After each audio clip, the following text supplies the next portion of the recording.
¿Se sabe cuántos son, Nico? ¿Cuántos alumnos? 140 y algo hay anotados. Hasta ayer. No sé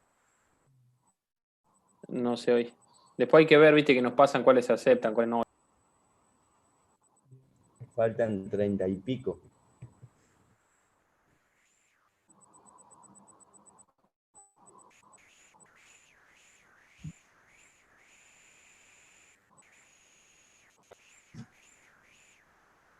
Ahí anda.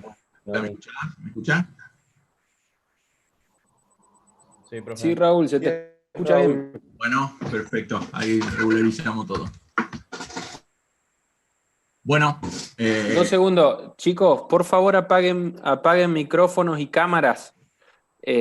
Cualquier consulta la escriben en el chat. Yo la leemos en voz alta y Raúl la contesta, ¿está?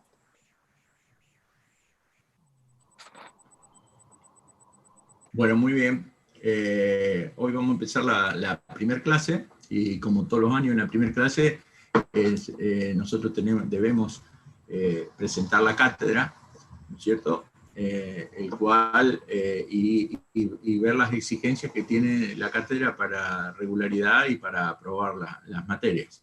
Eso lo hacemos a partir de la planificación del año, es lo que figura y lo que está aprobado. A ver si ahí entró, ahí la pueden ver, ¿no es cierto? Bien. La planificación del año, en donde figuran los componentes de la cátedra, ¿no es cierto? Que estoy yo, Raúl Signorini, ¿no es cierto?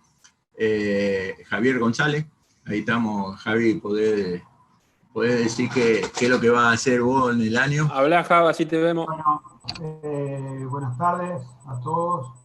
Bueno, como algunos ya me conocen, mi especialidad son los bovinos, así que bueno, yo voy a estar a cargo de esa parte junto con Nicolás y con Andrés Gilardo, que va a ser el adscrito graduado también, que nos va a ayudar.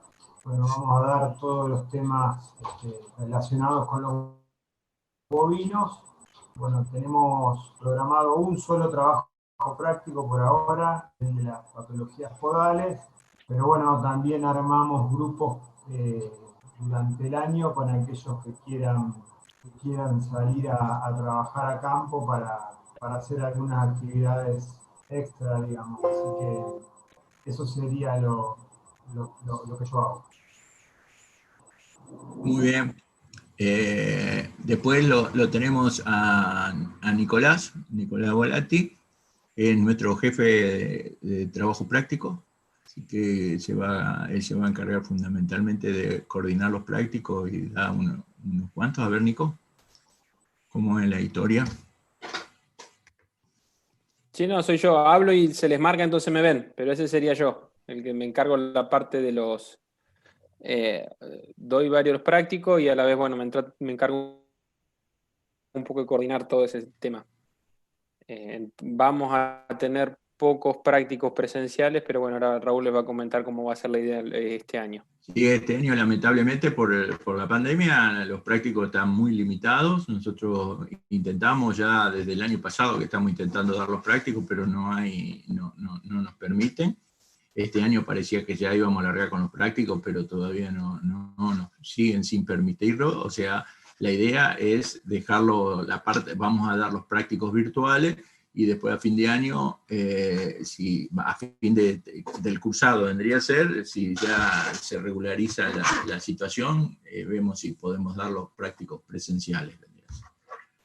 Así que, bueno, con respecto a la parte de pequeños animales, lo tenemos a Nicolás Bertero y a Ramón Molina, a Juan Molina, en el cual ahora le van a hacer un comentario sobre lo que ellos van a hacer, así que aparece. Sí, estamos los dos desde la compu mía, por eso figura mi nombre.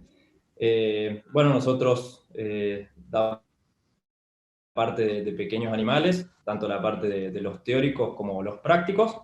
Y bueno, nosotros trabajamos juntos, hacemos más que nada la parte de cirugía, así que esperamos que las clases les sirvan y estamos a disposición.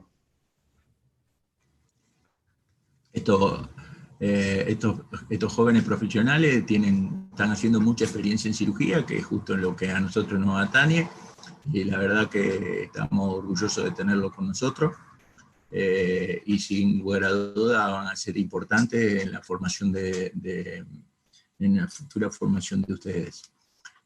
Con respecto a los docentes que colaboran con la cátedra, ¿no es cierto?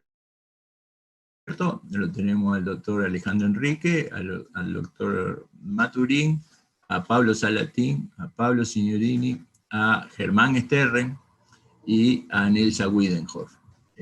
Y después tenemos un grupo de ayudantes de adscriptos graduados, que son Gonzalo Mair, Abatanio Agustín, Magnone Bruno y Ricciardi María Lucía.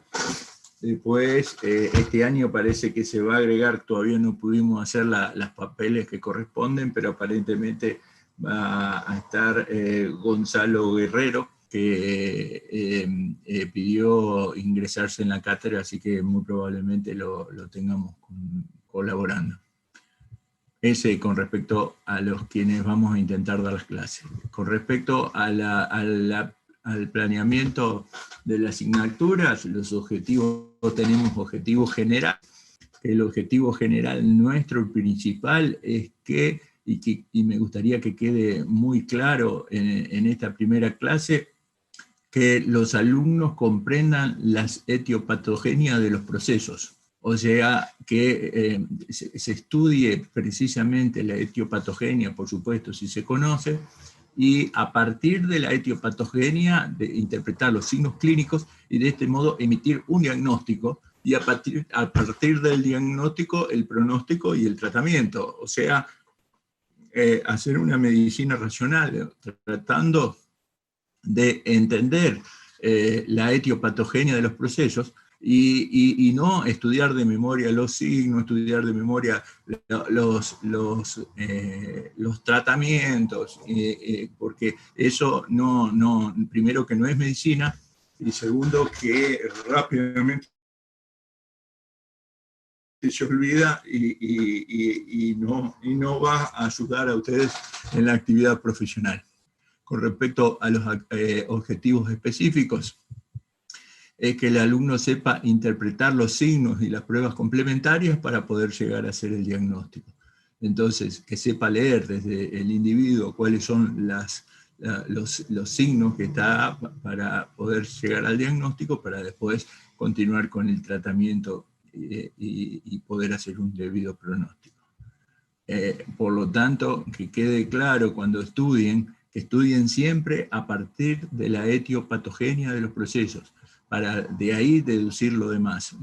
No querer estudiar de memoria los signos, querer estudiar de memoria el tratamiento, porque eso no va a ayudar a que sean buenos profesionales. Bueno, aquí tenemos los temas, ¿no es cierto? Con respecto a la carga horaria, que son 75 horas, divididas en 45 horas de desarrollo teórico y 30 horas de práctico. Bueno, esto va a estar modificado, no sabemos bien cómo, porque con la parte presencial y la parte no puede haber modificaciones, ¿no?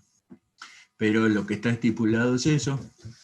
Con respecto a la enseñanza, bueno, va a ser virtual este año, ¿no es cierto?, en la metodología de enseñanza, y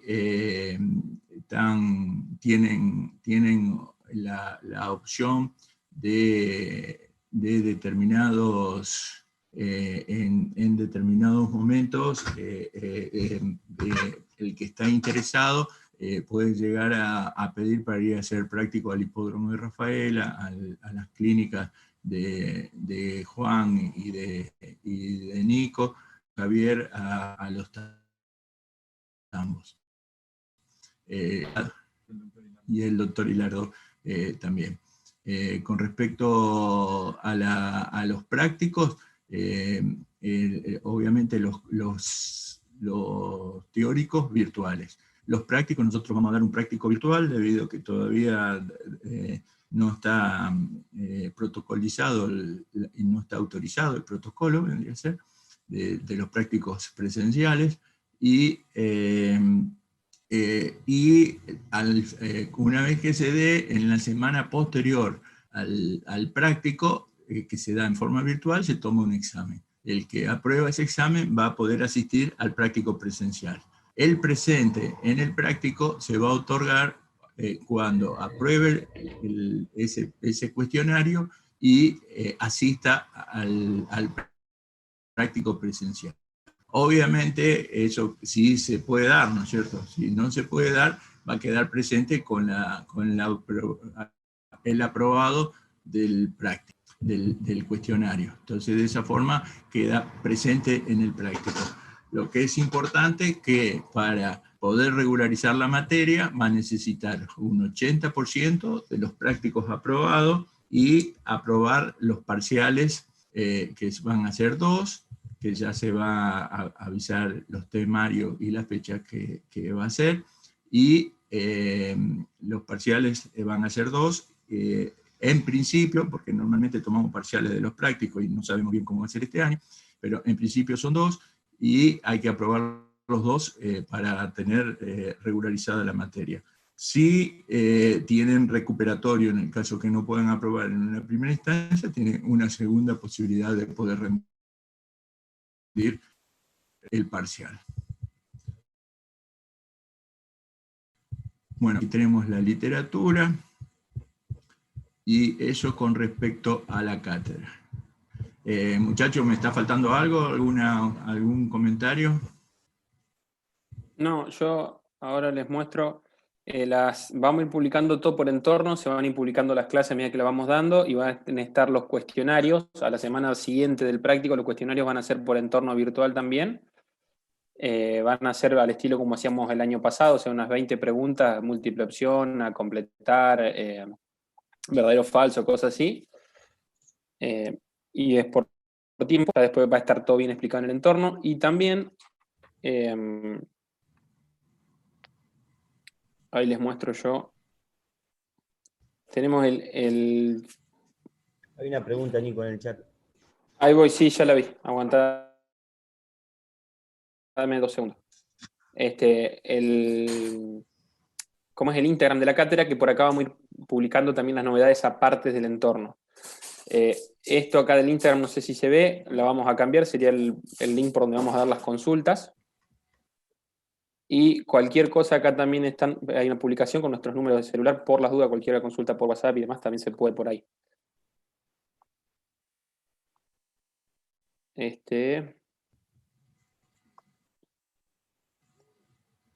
Dice, y perdón por si me perdí, pero ¿la regularidad sería completa o faltaría práctico? Gracias, chicos, me perdí. Mira, la idea es así, supuestamente vamos a dar un par de prácticos presenciales, para los cuales tendrías que tener práctico virtual. O sea, la asistencia se logra con la aprobación del cuestionario más la asistencia al práctico presencial, eso sería el presente. Y con el parcial, ahí se alcanzaría la regularidad completa, con él o los parciales. Todavía no nos han definido bien cómo va a ser todo eso, así que estamos medio en... O sea, si bien hasta nosotros presentamos cómo iban a ser los prácticos, todavía no hay nada aprobado, así que no... estén atentos a cómo se vayan dando las cosas, no podemos definirle nada en este momento. Sí, con respecto a ese tema, nosotros ya el año pasado también hicimos lo mismo, dimos primero los prácticos virtuales con la idea de dar prácticos presenciales al final del cursado, pero llegamos este año y todavía no pudimos dar los prácticos presenciales. Entonces, ya antes de empezar el año nos dijeron que íbamos a poder darlo este año, pero todavía no está debidamente autorizado. Así que por ahora no lo podemos dar. Hemos restringido los prácticos. Si se van a dar los prácticos virtuales, se va a tomar un cuestionario a la semana después de que se dé el práctico. Y con eso se va a dar el presente. En el caso que haya presencial, tienen que ir al presencial para obtener el presente. Necesitas el 80% de los prácticos presentes para tener la materia regularizada y aprobado los 2 parciales, pero tampoco estamos seguros porque los parciales también eran de práctico, entonces si no sabemos cómo vamos a hacer los parciales. Así que ahí también puede haber, estamos nosotros, debido a que nos avisan que íbamos a poder hacer parciales prácticos, pero después no podemos. Conclusión, estamos a la espera de ese detalle para poder terminar las exigencias para la regularidad, pero en principio hay que aprobar los 2 prácticos y tener 80% de los, aprobar los 2 parciales y tener el 80% de los prácticos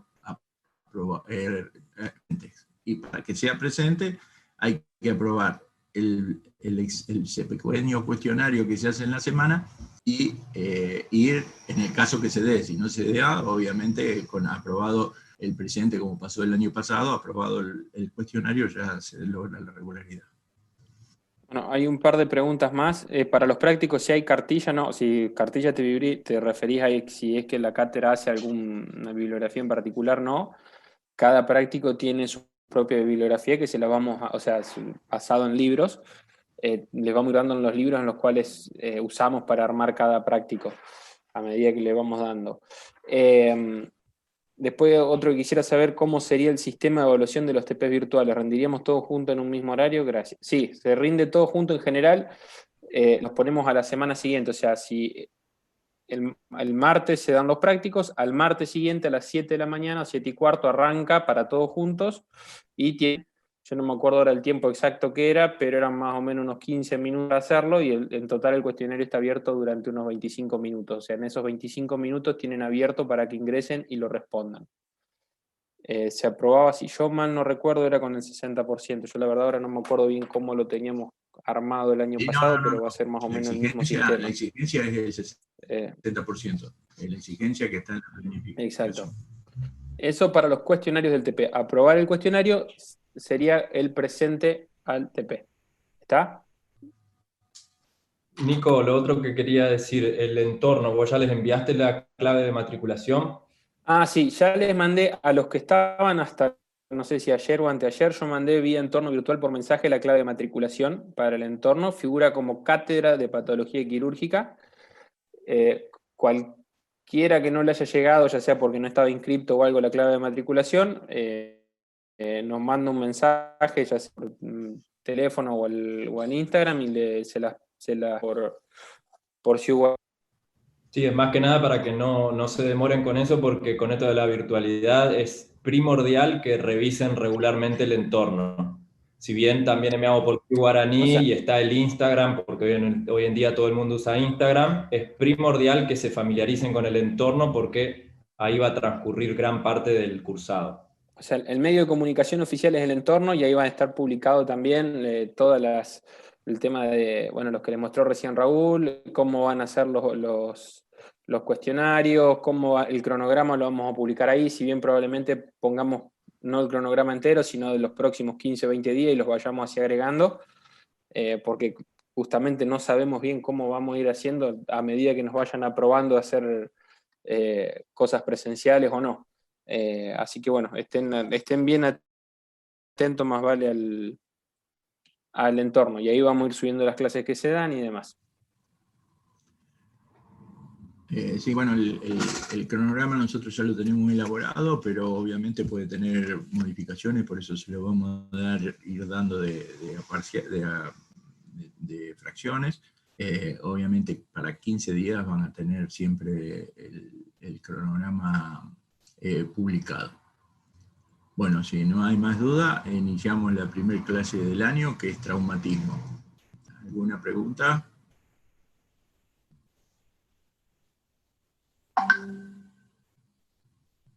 Bueno, yo ahora voy a poner el PowerPoint y así que ahí está. Yo ya, ahora cualquier cosa, Nico, si hay alguna pregunta o me comentas. Pablo. Sí, yo te voy cortando y te voy avisando. 10 puntos.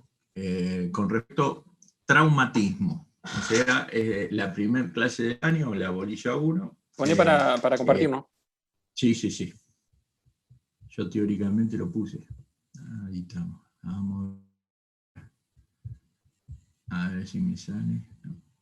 Ah, ya sé, ya sé. Dice el yoga. Ahí sí. Ahora estamos.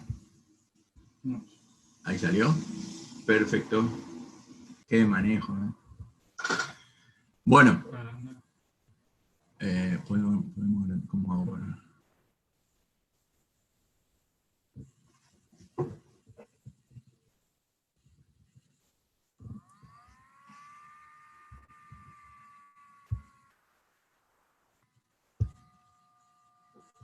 Ahora sí.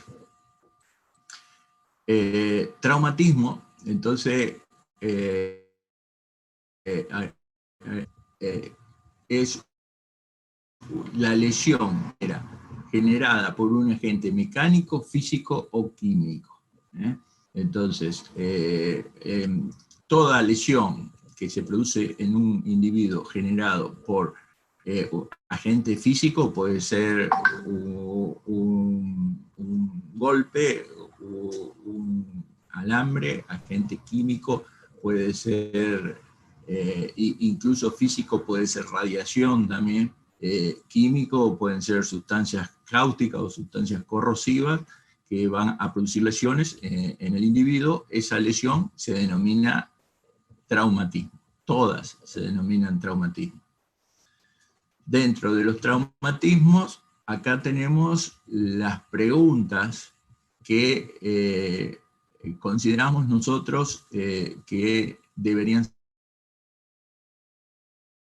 saber sí o sí cuando terminaron de estudiar esta bolilla, ¿no es cierto? Hay constante, eso nosotros le pusimos como para que les sirva de guía de estudio para que sepan qué tipo, más o menos qué tipo de preguntas le van a hacer sobre este tema. Esas preguntas sería muy interesante que las manejen cuando terminen de estudiar el tema. Con respecto al agente mecánico, ¿no es cierto? Son físicos, están los mecánicos. Dentro de los mecánicos, el traumatismo produce una acción que por presión o por tracción que supera la resistencia de los tejidos. Entonces, ahí es la responsable de producirse la lesión. Con respecto al foco traumático, el foco traumático está formado por tres zonas. Una zona central muy modificada, necrosada, una zona media que es de estupor traumático o isquemizado, y una zona externa más amplia, que es una zona hiperémica, que es donde está la vascularización y aumentada. De esa forma es como se forma el foco traumático. Con respecto al tipo de lesión, obviamente el tipo de lesión va a depender del lugar o órgano donde se ejerce la presión o donde actúa el agente traumático, ya sea el cáustico o lo corrosivo, o la zona y la intensidad del mismo. Entonces, de acuerdo a la intensidad de la presión que se produce, se va a producir la lesión. Obviamente, todo esto es muy variable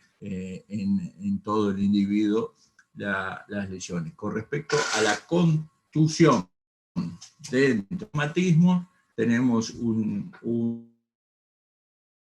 traumatismo de la contusión que se caracteriza porque se produce el traumatismo, no altera la solución de continuidad de la mucosa o piel. Entonces, pero sí produce lesiones en las estructuras profundas. Entonces, sin alterar la solución de continuidad, produce lesiones como, por ejemplo, este animal que vemos aquí, sufrió un choque con una camioneta, lo choca y le fractura el húmero, y sin lesión de piel, pero entonces esto es una contusión, o sea, hay lesiones de estructuras profundas sin lograr o sin alterarse la continuidad de la piel, entonces a eso se denomina contusión.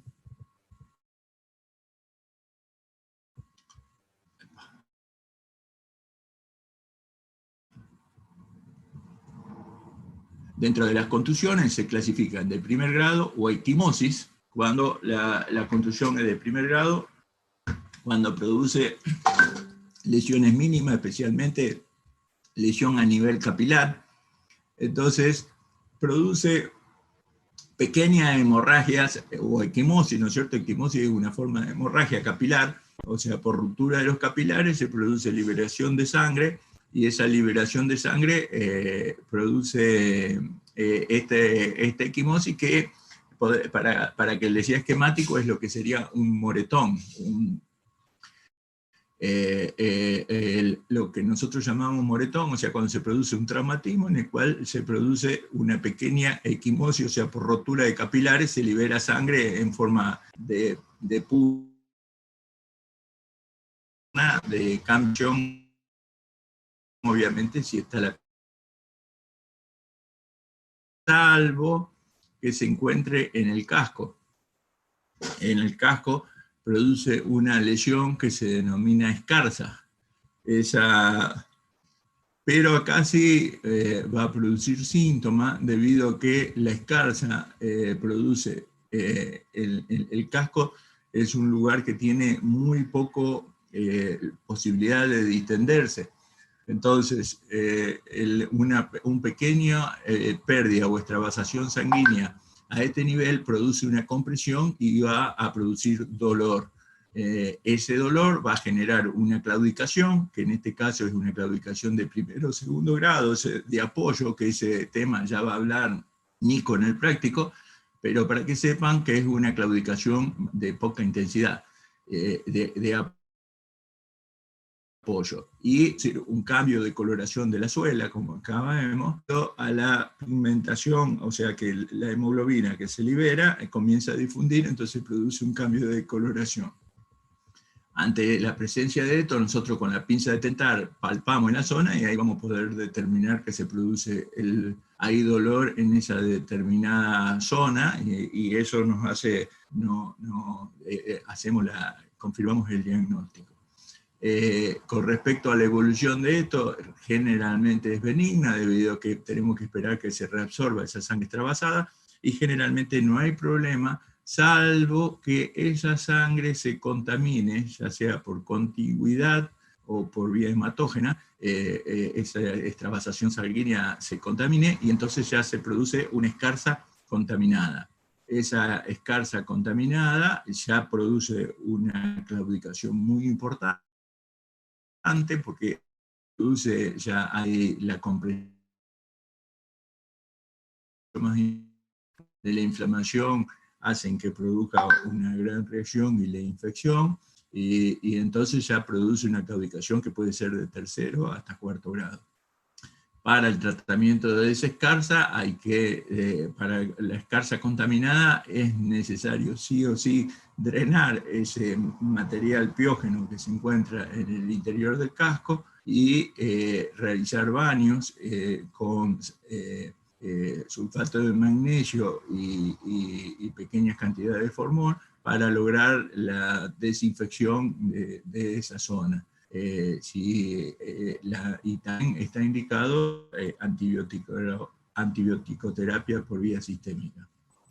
Raúl, sí. Disculpame un segundo. ¿Me escuchás?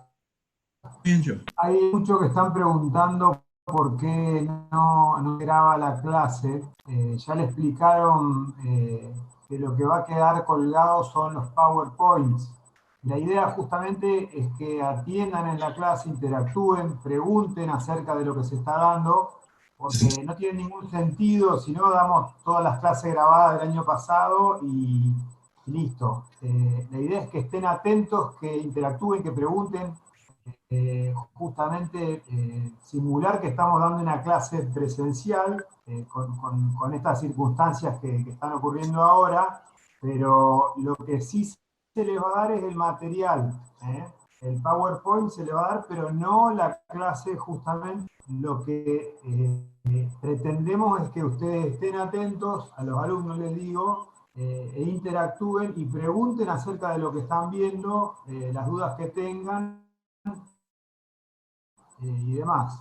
Estamos porque hay varios que han preguntado si la no va a estar grabada y demás.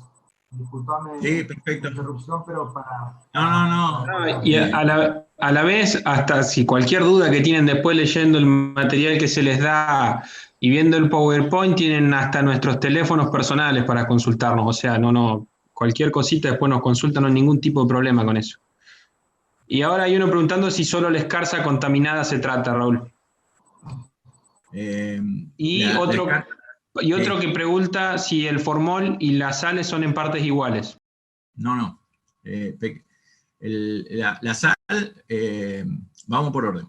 La escarza, normalmente la escarza se absorbe, salvo que sea muy persistente y mucho dolor, y ahí sí se hacen unos baños con sal tibia, colaborar con la reabsorción de eso, y también se colocan enzimas proteolíticas y hialuronidasas por vía intramuscular. Eso puede colaborar a la absorción de la sangre extravasada. Con respecto cuando la escarza es complicada, sí o sí hay que colocarle formol en el pediluvio, porque los baños son por pediluvio, en el cual hay que alterar la solución de continuidad del estuche córneo.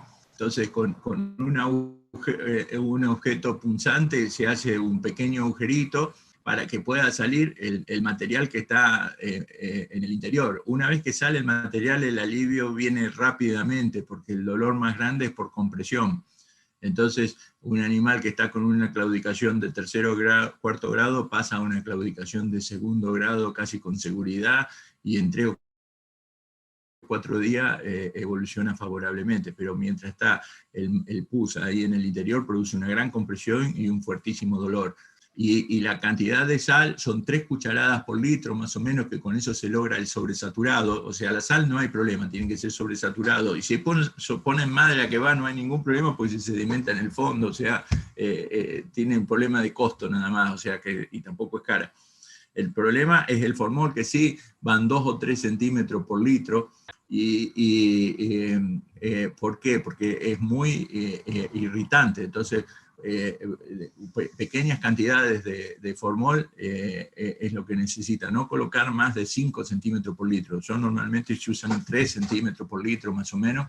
Normalmente son 3 cucharadas de formol y 3 cucharadas de sal inglesa por litro y 3 centímetros de formol. Y hay otra más, si en qué ponerlo o... No, el antibiótico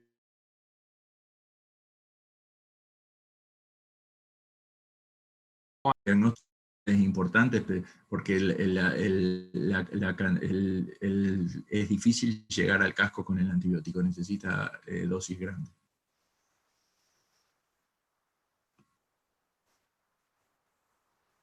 Bueno, seguimos con esta historia. Eso con respecto a escarza. Con respecto, acá seguimos las contusiones de segundo grado, son hematoma o seroma. Hematoma o seroma. Con respecto, son los dos. ¿Qué es un hematoma? Hematoma es cuando el traumatismo produjo la ruptura. O sea, no altera la piel, pero produce la ruptura de un vaso importante en el interior. Entonces produce una extravasación sanguínea de volumen variable. Entonces eso se denomina hematoma. Entonces vamos a ver una saculación, un tumor, una deformación, que tiene la característica que al apretarlo tiene una consistencia nívea, o sea, parecido a la nieve. Es como si apretan maicena, ese crujir que se escucha cuando apretan maicena o apretan nieve, y que se debe a que la fibrina, en el interior es el responsable de esa crepitación nívea que a nosotros nos hace pensar que eso es un hematoma. Si nosotros tenemos duda de que es un hematoma, realizamos una punción y vemos que el obtenido de la punción y ahí, si es hematoma o no. Y el tamaño del hematoma es muy variable, desde unos pocos centímetros hasta litros de sangre que puede haber extravasados en algún lugar del cuerpo. Con respecto a que si el traumatismo se produce en forma tangencial, el traumatismo se produce en forma tangencial, genera un seroma, o sea que produce el traumatismo, no golpea en forma perpendicular, sino que golpea en forma transversal, o sea, produce el desplazamiento de la piel sobre las estructuras más profundas, y ese desplazamiento hace, ustedes se acuerdan que está la epidermis y la dermis. En la dermis se encuentra la vascularización, y esa vascularización se altera, y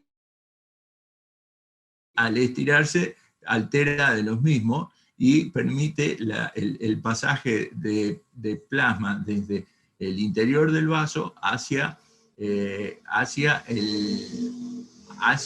subcutáneo. Entonces, esa colecta en el subcutáneo se denomina seroma, que se genera por un golpe tangencial, o sea, en vez de romperlo al vaso, lo estira, literalmente, y al estirarle cambia la permeabilidad y comienza a difundirse, a extravasarse ese líquido, que no es sangre, es el plasma nada más, porque la parte forma de la sangre, la parte celular no puede pasar, porque el vaso no está roto, simplemente alteró la permeabilidad. Tiene unas características bastante fácil de darse cuenta, de verlo, primero en los lugares que aparece, en los lugares donde son más frecuentes los roces, a nivel de la parrilla costal, a nivel en los glúteos, en la parte del miembro posterior, o sea, en los lugares donde puede rozar.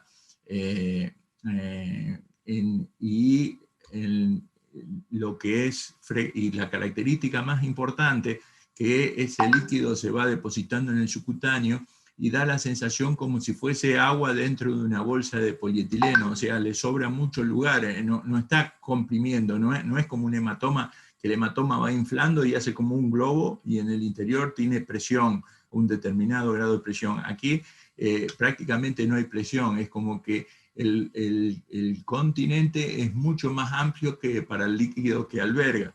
Entonces, nosotros lo apretamos y produce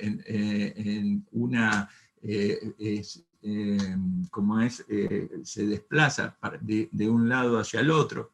Es fluctuante, se denomina, que se desplaza de un lado para el otro y nosotros lo apretamos y vemos que se desplaza tal cual como si fuese agua dentro de una bolsita de polietileno. Entonces, cuando tenemos estas contusiones de segundo grado, nosotros, el problema de este seroma es que muy probablemente no se reabsorba. Puede producirse rápidamente o por ahí a veces demora un tiempito en ir formándose. Yo he visto del tamaño de una sandía de estos seromas. Llegan a hacerse inmensos en determinados lugares, especialmente en el miembro posterior. Y entonces el seroma tiene el problema de que tenemos que drenarlo. ¿Por qué? Porque en el interior no están todas las proteínas del plasma, porque tiene que atravesar, o sea, se produce por un cambio de permeabilidad, entonces las proteínas de mayor peso molecular no atraviesan, y por lo tanto no tiene la posibilidad de coagular, y al no coagular no tiene la posibilidad de reabsorberse. Entonces, muy difícilmente se reabsorba, por lo tanto, el tratamiento conlleva al drenado del mismo, o sea, se realiza anestesia local, un puntito, y se coloca un drenaje, y se hace una inciso-punción en el lugar más declive y se coloca un drenaje. Una vez que nosotros hemos hecho la inciso, es muy poco probable que se contamine un seroma, pero si nosotros, una vez que hicimos la incisiopunción, ya rompimos la barrera de defensa que es la piel, y entonces a partir de ese momento sí es muy grueso, por lo tanto a partir de que nosotros lo drenamos y colocamos en la sonda, es obligatorio hacer una antibiótico terapia local para evitar que se contamine. Se deja la sonda 4 o 5 días hasta que deje de drenar ese derrame seroso. Cuando ya se normaliza los vasos sanguíneos que dejan de pasar plasma hacia el subcutáneo, obviamente va a dejar de salir por nuestro drenaje. Cortamos el puntito donde pusimos la sonda de drenaje y retiramos, colocamos antibiótico por última vez. La evolución general siempre es favorable. Con respecto al hematoma, el hematoma tiene sus detalles para el tratamiento. Primero, el hematoma coagula. Entonces, si el hematoma tiene menos de 50 centímetros cúbicos, lo más probable es que se reabsorba solo. Entonces, no es necesario tratarlo. Ahora, si el hematoma es mayor que eso, en el interior se van haciendo coágulos, y esos coágulos pueden organizarse y hacer coágulos, hacer fibrosis, y esa fibrosis puede calcificarse, y entonces en el tiempo puede traer problemas. Por lo tanto, si el coágulo es grande, es aconsejable drenarlo. Nosotros, por ejemplo, aquí, en este caso, tenemos un hematoma, ahí hicimos la punción, ahí vemos en el interior para hacer el diagnóstico. Entonces ahí ven la coloración que tiene el líquido que está adentro. Entonces con eso llegamos a la conclusión que eso es un hematoma. Entonces, una vez que vimos que es hematoma, hacemos una anestesia local para anestesiar piel, se hace una incisión. Acá no es como en el caso del seroma, inciso, sino se hace una incisión grande.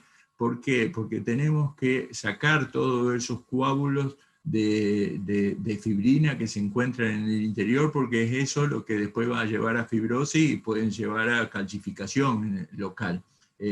Un detalle que es importante: este tratamiento nunca se debe indicar antes de los 3 días.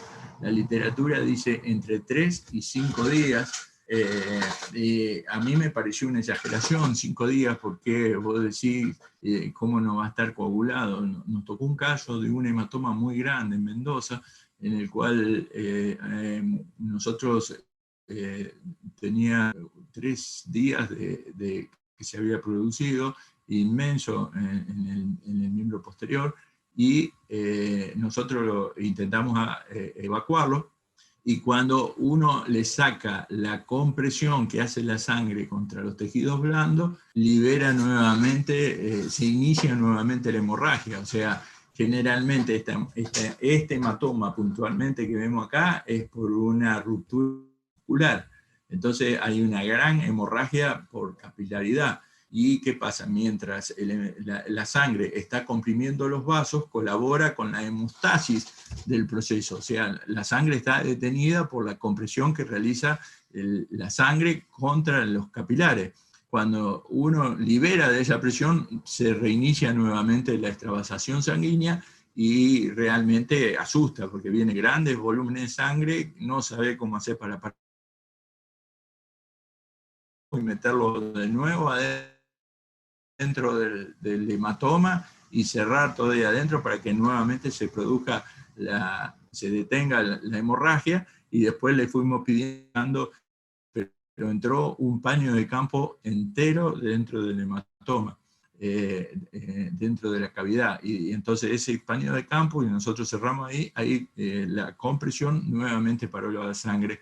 Pero para que recuerden que no, o sea, se produce el hematoma, la deformación se ve instantáneamente, porque la extravasación sanguínea se hace rapidísimo, pero no abrirlo inmediatamente, o sea, no drenarlo inmediatamente, porque el tema es que si puede reiniciarse la hemorragia.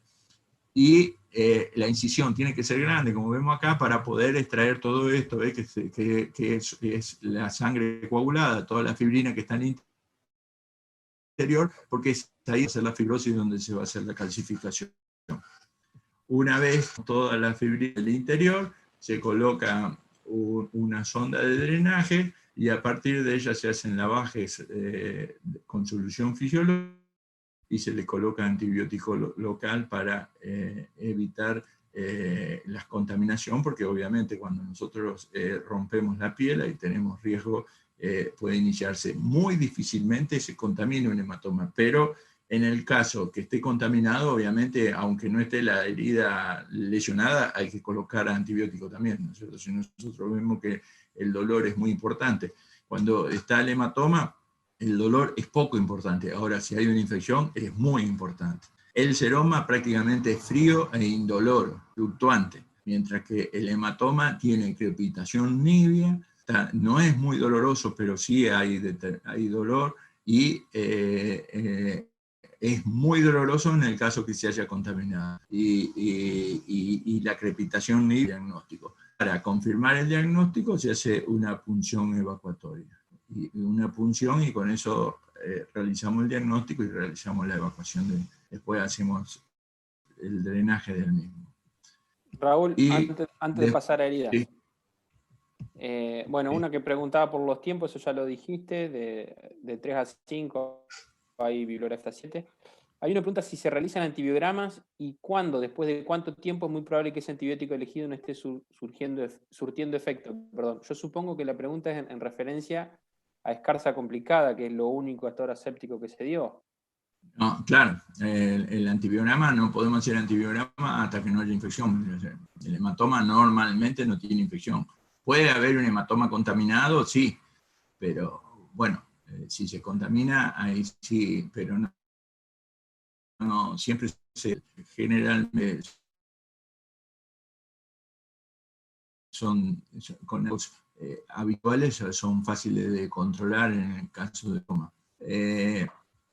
Con respecto a la escarza, también los antibióticos generalmente se usan los habituales. Es poco probable que haya algún germen, porque una escarza es un hematoma que se ha contaminado. O sea, son los gérmenes banales que están en el cuerpo que generalmente contaminan por vía hemática. Entonces, son relativamente, con cualquier antibiótico no necesitamos hemograma para poderlos controlar. Con respecto, ¿hay algo más, Nico? Sí, pará. Hay uno que dice, si esta antibiótico antiinflamatorio, eso ya lo hablaste. Esta clasificación de contusiones tiene que ver con el lugar en donde ocurre la contusión, la evolución temporal, si no se elimina la causa o ambas. No. Tiene que ver más con el grado de lesión, sería. Son de lesión que produce la contusión. Esta puede darse en cualquier cuerpo, en cualquier lugar. Lo que pasa es que el seroma tiene lugares puntuales de aparición, por eso son importantes para el diagnóstico, o es muy importante para el diagnóstico tener en cuenta dónde se da, porque en los lugares donde pasa ahí contra un poste, en los lugares, en los caballos cuando entran adentro del box, entonces hay determinados lugares que tienen más predisposición, incluso en los bovinos también. Yo lo he visto en las parrillas costal o en el próximo al encuentro, en la paleta, en los lugares donde pueda rozar contra un poste o contra una tranquera, es ahí. Entonces hay que tener en cuenta la ubicación como guía para el diagnóstico, pero no es que son, lo que nosotros estudiamos acá en esta clasificación es de acuerdo a la lesión, cómo se clasifican las contusiones, ¿no es cierto? Que hay contusiones de distinto tipo. ¿Entendés? Entonces, la de tercer grado o lesiones amplias son cuando se produce la contusión o el traumatismo, ¿no es cierto? Ese traumatismo produce lesiones profundas, como vimos recién en el hueso, en la camioneta, ese animal que lo chocó en la camioneta, como puede ser una lesión en la columna vertebral, por ejemplo, un animal que se golpea un golpe muy intenso, no hay lesión de piel y la columna vertebral se puede haber fracturado, o en el caso que golpea la cabeza contra el piso cuando se volean los caballos, y se produce una lesión a nivel encefálica por traumatismo, también son contusiones esas, porque entonces las de tercer grado o lesiones amplias son muy variables de acuerdo a donde se da, y yo, por ejemplo, casos en que un caballo pateó a otro, por ejemplo, y bueno, y entonces esas son contusiones de tercer grado, donde hay lesiones profundas y no lesiones de piel, pero las lesiones profundas son importantes, ¿entiendes? Entonces tenemos de primer grado, segundo grado y tercer grado, es de acuerdo a la lesión, no al lugar. La de tercer grado puede estar en la cabeza, puede estar en la columna vertebral, y referencia al lugar en los seromas. ¿Por qué? Porque en el seroma puntual hay lugares que están más predispuestos a estos golpes tangenciales, y por lo tanto en los lugares que frecuentemente aparecen. Es poco probable que se dé en otro lugar, porque son los lugares donde habitualmente produce estos roces de alta intensidad y de mucha intensidad de dolor. Bueno, después hay otro, ¿qué tipo se utiliza? Son las mangueritas de los perfum, utilizamos normalmente, y que queda también como para poder mandar los lavajes por ahí. Sí, se puede usar también una gasa, todo, pero es mucho más efectiva la sondita hecha con la manguerita del perfum, porque te permite colocar el lavaje desde adentro hacia afuera, entonces es mucho más eficiente la distribución en el interior y demás, y bueno, y a su vez, al estar ubicada en la... ahí la tenemos, esta sondita para adentro tiene como 20 centímetros y está fenestrada, entonces permite que vaya drenando el líquido, pero el líquido fundamentalmente sale por los costados, ¿no? La función de la sonda es evitar que cierre, que se cicatrice, y entonces se detiene la eliminación. Entonces, mientras está la puesta no se puede cerrar la herida. El material, como ustedes ven acá, sale por el costado de la herida, y entonces cuando termina de drenar, ahí nosotros sacamos la sonda, porque ya se han restituido la vascularización en el interior, no hay más pérdida, y entonces ahí ya podemos sacar la sonda, que normalmente, como dice Nico, es un pedacito de perfum que cortamos de 15, 20, 30 centímetros de acuerdo a la lesión. Y la parte que está hacia el interior, aquí, en el interior del absceso, del hematoma, está fenestrado, ¿no es cierto? Entonces tiene varios agujeritos para que si se tapa uno, ingrese por el otro el material, y incluso el lavaje mismo salga por varios lugares. Después dice, si se vacuna contra tétanos también. En general, al ser así abierto, no haría falta, pero tampoco estaría de más, digamos, si ya está vacunado, revacunar. La vacuna de tétano, algo que está habitualmente dentro del cronograma de vacunación, porque es una vacuna muy efectiva y económica.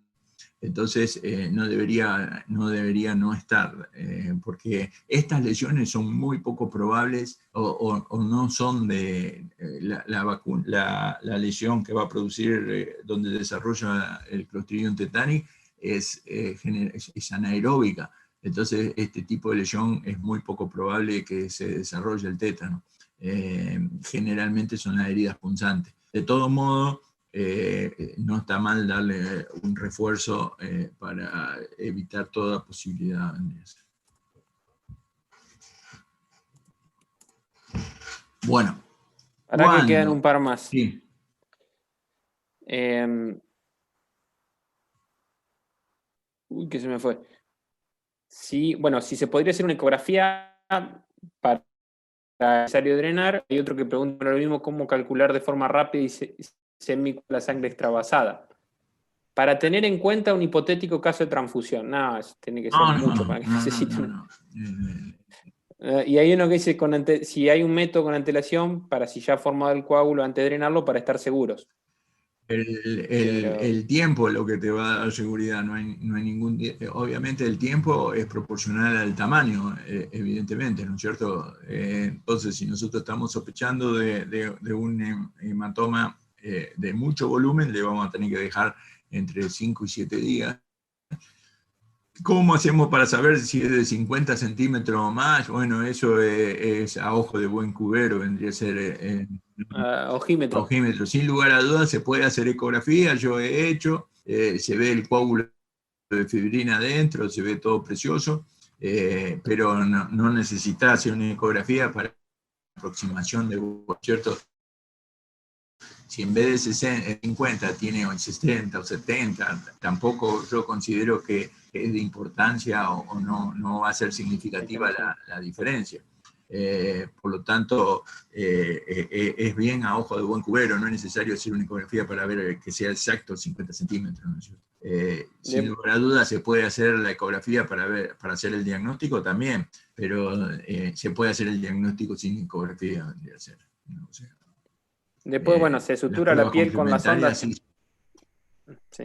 A veces se sutura la piel con la sonda, sí, o sea, el punto se lo une a la sonda a la piel sería, como para que quede fija. Y después hay otro que pregunta si se utilizan métodos enzimáticos químicos para agregar ese coágulo de larga data y de grandes dimensiones. No, cuando lo sacás literalmente del coágulo, por eso la incisión en un caso de un derrame seroso es un inciso, un puntito nomás, en donde apenas entra la sonda y donde se produce, porque adentro no tenemos coágulo. En cambio, cuando es un hematoma, sí necesitamos hacer una incisión relativamente de un tamaño más o menos importante, como vimos ahí en la diapositiva, porque tenemos que extraer todo el coágulo desde el interior, y por eso primero se extrae todo lo que se puede manualmente, y después con la pinza, como vimos, salí para el otro lado. Ahí está, con esa pinza estamos tratando, primero sale solo y después entramos a buscar con la pinza adentro para tratar de sacar todo lo que hay adentro. No necesitamos colocarle nada porque tenemos una herida suficiente como para poderlo sacar bien y estar seguro que está limpio eso. Bueno, ya lo vas a hablar con profundidad cuando hablemos de, ¿cómo es? Trombosis aortoilíaca, pero no hay nada que disgregue un coágulo ya formado, bueno, sería. El coágulo, el paso que sigue es una fibrosis. Y una vez que se fibrosa no hay forma de movilizarlo. Y el paso que sigue es la calcificación. Entonces estamos cada vez más lejos de eliminarlo. Si no se elimina acá, no hay más forma de sacarlo. Por eso, cuando es grande, es importante drenarlo. Y bueno, seguimos, porque si no se nos va a hacer medio... Bueno, alguna pregunta más, Nico, pero... Si no hay, de contusión no hay nada. Bueno, listo, seguimos con heridas. Cuando la lesión traumática, ya sea por medio físico, produce la ruptura altera la solución de continuidad, o sea, si la solución de continuidad se produce, o sea, la herida es cuando el traumatismo altera la solución de continuidad de la piel o tegumento, o sea, la piel o mucosa, ya sea dentro de la boca o en cualquier lugar que haya mucosa, es una herida. O en la piel, en cualquier lugar que altere, que se altere la solución de continuidad, eso es, cuando el traumatismo altera, es una herida. Entonces, en cualquier parte. Las heridas, de acuerdo a la higiene, que esto es muy importante, pueden ser clasificadas como limpia, contaminada o sucia. Limpia son las heridas que no han tenido contacto con el ambiente, prácticamente o muy poco, y fueron hechos y tienen menos de 6 a 8 horas de producida. La herida, cuando pasa ese tiempo, aún está tomado, se contamina. Aunque no haya recibido, podemos llamar, sustancias contaminantes. Sola se contamina una herida cuando pasaron más de 8 horas, entre 6 y 8 horas. Por lo tanto, esto es importante porque las heridas que están indicadas a suturar son las heridas limpias. Ya cuando la herida está contaminada no se puede suturar porque se produce la dehiscencia, y ni hablar cuando son heridas sucias. de acuerdo a la clasificación según la lesión, la clasificamos como incisión cuando la herida es incisa. Es la herida que produce una hoja de bisturí, es la herida que produce una chapa, es la herida que produce un vidrio, donde los bordes son netos y la lesión tegumentaria es escasa. Entonces, en esta herida, en la herida incisa, son las que tenemos la posibilidad de suturarlas. Pero tenemos que tener mucho cuidado cuando tenemos esta herida incisa. ¿Por qué? Porque el objeto que lo produjo es un objeto muy filoso para que produzca este tipo de herida. Y al ser muy filoso, sin lugar a duda, penetró mucho. Entonces, lo primero que tenemos que hacer ante una herida incisa es ver que no haya alterado tejidos más profundos, porque por ejemplo nosotros vemos una herida incisa en piel y en esa, abajo de esa herida el objeto rompió o cortó un tendón, por ejemplo, o cortó una vaina, o cortó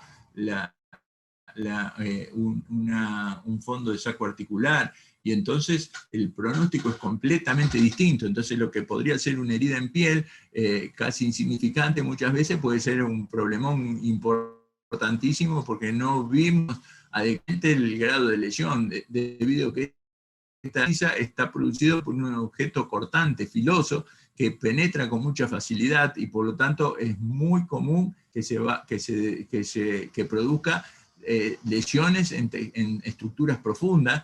Por lo tanto, sí o sí hay que controlarlo antes de lograr solucionar el problema. Estas heridas incisas son las que se deberían suturar siempre y cuando no estén contaminadas, o sea, que estén dentro del periodo de oro, se llama, que son entre 6 y 8 horas de producida. Una vez que pasaron ese plazo, la herida se contaminó y por lo tanto ahí no está indicado la sutura. La laceración es cuando se produce la ruptura, pero tanto se rompe la piel con un objeto romo en el cual produce una intensa alteración de la piel en el lugar donde se produce la herida. Entonces, con intensa alteración de esa piel, por lo tanto las células están muy desvanecidas y hay muy pocas posibilidades de que se logre la cicatrización de primera. O sea, es muy probable que se produzca la dehiscencia. ¿Por qué? Porque el borde, como toda la zona tegumentaria, está muy alterada porque el traumatismo que lo produjo intensa lesión. En la incisa no, es corta. En cambio acá golpea, es como que destruye, una gran destrucción tegumentaria, y la piel en sus bordes está fuertemente alterada, con lo cual hay células necróticas, hay células en muy mal estado, y entonces es muy probable que se produzca la dehiscencia si nosotros intentamos suturarla. Después, las heridas por avulsión es cuando se produce el arrancamiento de parte de tegumento, piel y parte de tejido blando, y entonces esas son las heridas avulsivas por avulsión. Obviamente, estas heridas por avulsión siempre son imposibles lograr una sutura de las mismas. Después tenemos las heridas punzantes. Estas heridas punzantes tienen la característica de que producen muy poca lesión tegumentaria, prácticamente es mínima la lesión tegumentaria. La herida que puede producir una aguja, la herida que clavo. Pero, ¿cuál es el problema? Que esta punción lleva a que ingresen gérmenes. Los gérmenes tengan la oportunidad de pasar a través de la piel y se ubiquen en el subcutáneo o estructuras más profundas, y entonces realizan esos gérmenes en el interior, producen un proceso séptico. Entonces, ante una herida punzante, que generalmente se dan, por ejemplo, en los animales, en la caja córnea, en los caballos. Ya vamos a hablar en detalle de eso cuando hablamos de clavo alladizo, después los problemas de herraje como clavo arrimado, clavadura, clavo ensaucado, toda esa historia, ya lo vamos a ver en detalle en los prácticos. Pero las heridas pueden ser punzantes y entonces los más frecuentes son en la córnea, pero en cualquier lugar del cuerpo, y entonces la lesión tegumentaria es mínima. El problema es que ingresa en gérmenes hacia el cuerpo, hacen que los gérmenes atraviesen la barrera de la piel y ahí se produce el proceso séptico. Este proceso séptico se puede manifestar de dos formas, o puede ser un absceso o puede ser un flemón. El absceso es cuando es el proceso séptico que es una acumulación localizada en una cavidad neoformada de material necrótico. O sea, el organismo lo encapsula, o sea, ingresa el germen y el germen es de poca virulencia y el organismo alcanza a encapsularlo. Entonces, queda encerrado en una cavidad neoformada. Cavidad está formada por una membrana externa que es fibrosa, una media que es proliferativa y una interna que es germinativa, o sea, tiene afuera fibrosis, después tejido granulatoso y después adentro la germinativa donde están las células blancas. Esas son las tres capas que va a formar y entonces ahí queda encapsulado el absceso. El absceso va a tener la característica que cuando se está formado produce intenso dolor y puede dar sintomatología sistémica, o sea, puede dar fiebre, puede dar decaimiento. Cuando el organismo logra encapsularlo, ya no hay más pasaje de esas toxinas y esos gérmenes desde el proceso séptico hacia el cuerpo, porque el organismo alcanzó a encapsularla. Entonces, en un primer momento da fiebre y mucho dolor, y después eso mejora, pero queda un humor ahí localizado que sí, localmente es muy doloroso, y que en el interior tiene el proceso séptico. Entonces, si nosotros le hacemos un hemograma a este proceso, o sea, en un primer momento puede dar fiebre. ¿Por qué? Porque está pasando las toxinas y los gérmenes hay intercambio. En un segundo momento, cuando ya está encapsulado, no hay más intercambio, por lo tanto, el proceso febril cede, el dolor mejora y todo el cuadro sistémico cede. El dolor local persiste, no es tan aparatoso, pero persiste, y si nosotros hacemos un hemograma, vamos a ver una leucocitosis con neutrofilia. Entonces, el tratamiento para este absceso hay que drenarlo, porque está encapsulado. Eso tiende por sí solo a drenarse, a fistulizarse, o sea, eso va evolucionando y en la zona donde recibe menor presión va avanzando y hasta que puede fistulizar por sí solo, pero eso puede llevar mucho tiempo e incluso algunas veces queda enquistado sin poder fistulizar.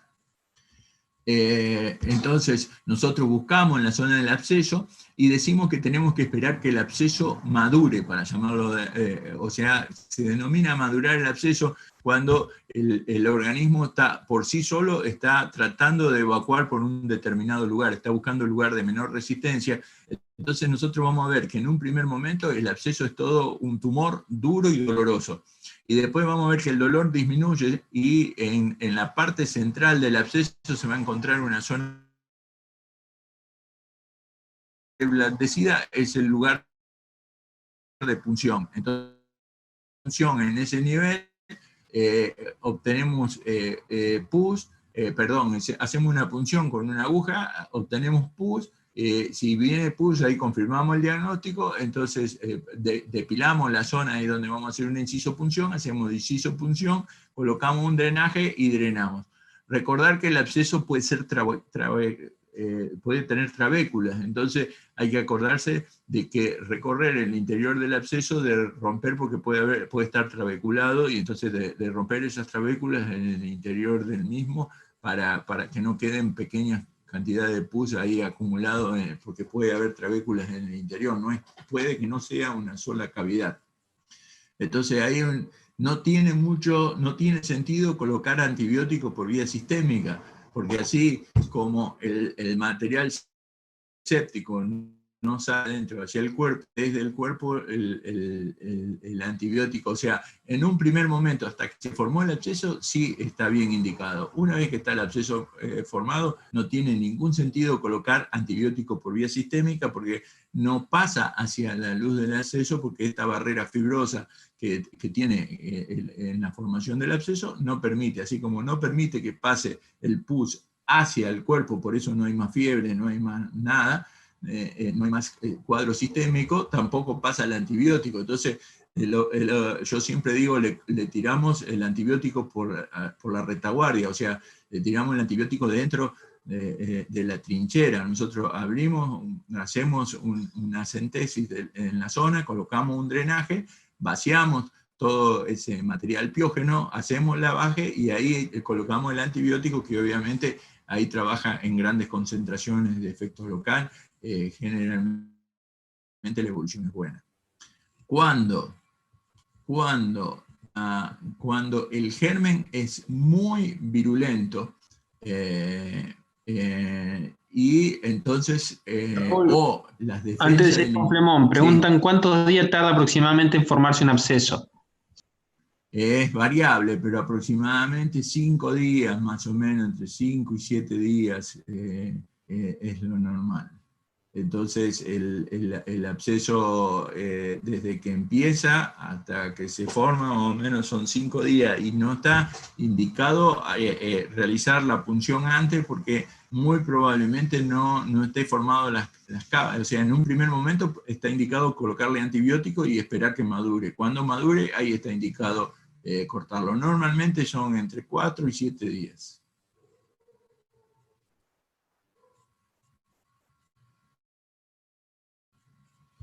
Respecto al flemón, la inflamación lenta difusa por los tejidos laxos, por el subcutáneo tejido laxo, o sea, aquí el organismo no pudo encapsularlo. Entonces la infección avanzó y el organismo no pudo pararlo. Entonces acá sí hay que, este flemón es riesgoso de vida. ¿Por qué? Porque si el organismo no puede pararlo, si no lo paramos nosotros, se muere. En cambio el absceso, el organismo ya lo controló, nosotros colaboramos con el drenaje nada más, pero el proceso séptico ya está controlado. En un absceso, en un flemón, el organismo no lo puede controlar, por eso se difunde de esa forma. Y puede deberse porque el animal tiene las defensas disminuidas, o que es un germen de mucha virulencia, como pueden ser los Clostridium.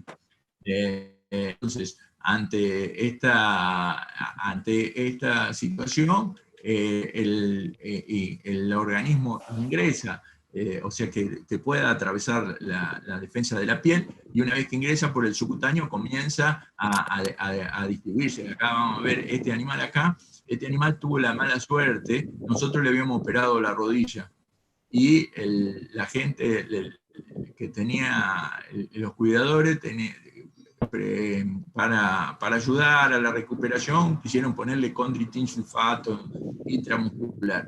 Lamentablemente el frasco de condritin sulfato estaba contaminado con Clostridium. El laboratorio ese tuvo un problema de contaminación de frasco y estaba contaminado. Nosotros nos enteramos que era eso porque a los 30 kilómetros apareció otro contaminado con Clostridium, entonces apareció. Todavía tuvo la mala suerte, porque nosotros lo vemos en vida, uno coloca, por ejemplo, en este caso puntual, que entró por una punción, ¿no es cierto? Se colocó una inyección intramuscular. Ahí, a las pocas horas, ya comienza a haber dolor y comienza a haber inflamación local. Es muy aparatoso el dolor y muy aparatoso la inflamación y la fiebre.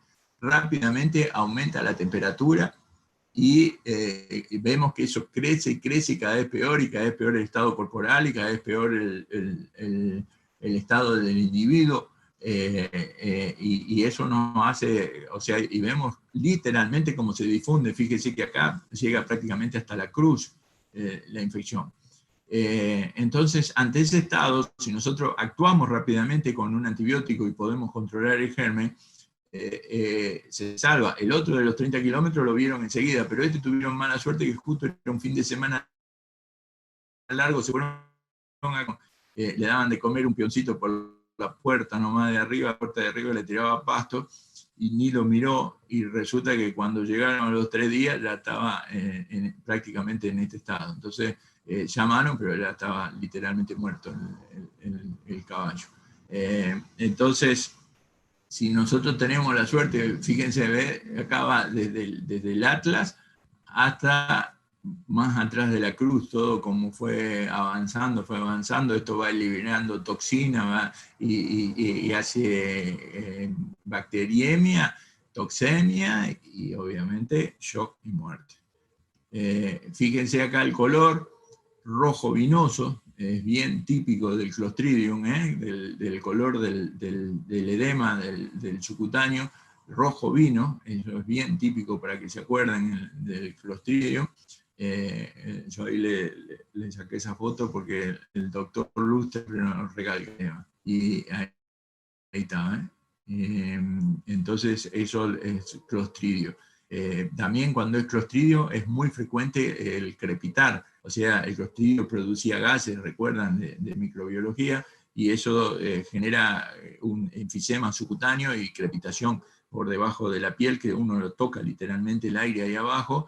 Y entonces, si nosotros sumamos todos estos síntomas, o sea, la intensa fiebre, el intenso dolor, todo eso, pedimos un hemograma. Aquí el primer punto, en primera instancia, como se produce una gran afluencia local de los neutrófilos, o sea, de todos los macrófagos que se dirigen hacia el lugar, entonces es muy probable que en sangre haya en un primer momento leucopenia, o sea, en un primer momento disminuyen los glóbulos blancos en sangre. ¿Por qué? Porque salieron de sangre para ir al lugar de lucha, o sea, en todos los procesos sépticos importantes, en primer momento puede haber una leucopenia, que para nosotros sirve para hacer, si la leucopenia es grave la vida, para la vida, el pronóstico ya es gravísimo. Entonces,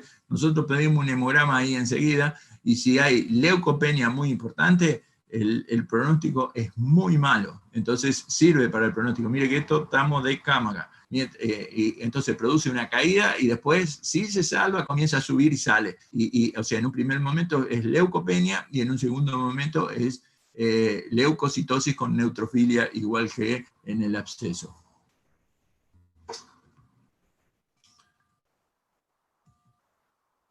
Obviamente, aquí para el tratamiento tenemos que colocar grandes cantidades de antibióticos por vía sistémica.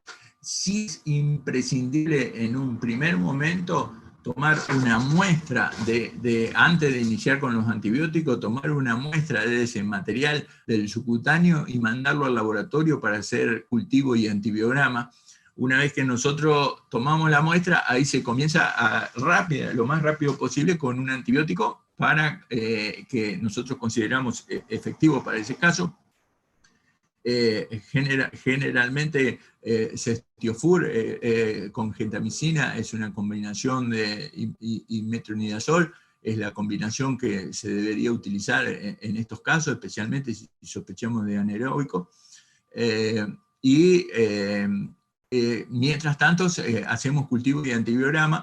Es obligatorio, porque si ese primer intento nosotros no tuvimos suerte, que no anduvo, entonces a las 48 horas, 72 horas de eso, ya tenemos el resultado del antibiograma y sabemos, porque si no, después nosotros tomamos la muestra y hasta que esté el resultado del antibiograma, si es un flemón, lo más probable es que ya esté muerto, porque no nos da mucho tiempo este cuadro, o sea, difícilmente dure más de 3 días.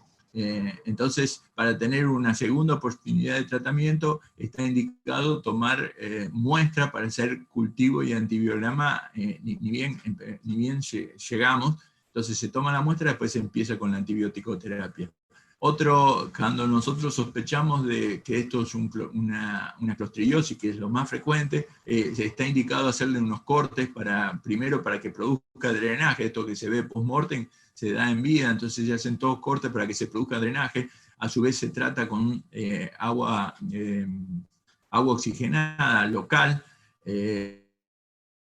¿para qué? Para aportar oxígeno, para que genera un medio adverso para estos gérmenes, para estos Clostridium, y entonces la presencia del aire más el agua oxigenada hace que se genere un medio para disminuir, a su vez facilita el drenaje, pero acá no es una cavidad, es un edema, ¿entiende? Entonces necesitamos hacerle varios cortes para intentar que vaya drenando, porque no está en una cavidad, está difundido en un edema inflamatorio.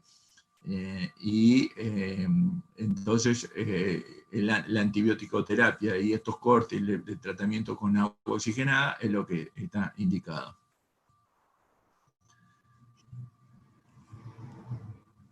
Bueno, con respecto... Raúl, sí.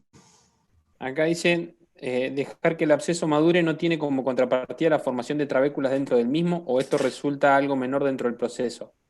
O sea, pasa que si no madura no puede drenar, sería. No, claro, o sea, no depende del tiempo, sino depende del lugar donde se produjo, vendría a ser. Entonces, por contigüidad se va abriendo espacios entre los músculos y demás, y entonces ahí quedan lugares encapsulados donde hay una fascia, donde hay... Entonces, no depende del tiempo que se produjo el absceso. Y hay otra acá que pregunta, que creo que después lo respondiste, pero es más que nada porque pregunta, ¿lo podés tajear? Un estudiante, como diría vos, Raúl, un estudiante avanzado de veterinaria diría si se pueden hacer incisiones. No tajear.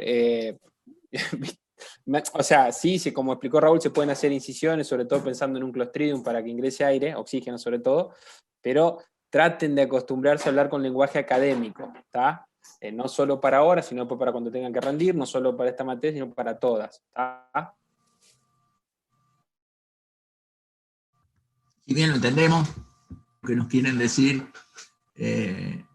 preferiremos que usen el lenguaje adecuado.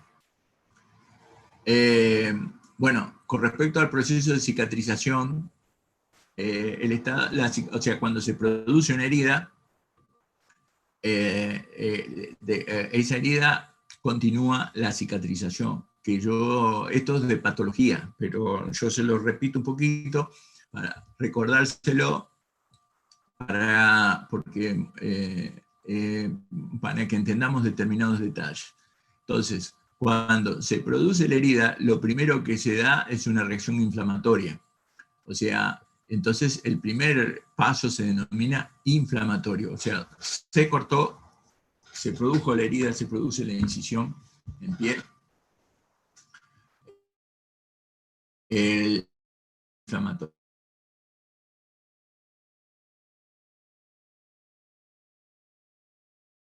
Ese estado inflamatorio, para evitar la hemorragia, esa vasoconstricción es muy manifiesta cuando las heridas son no son incisas, vendría a ser.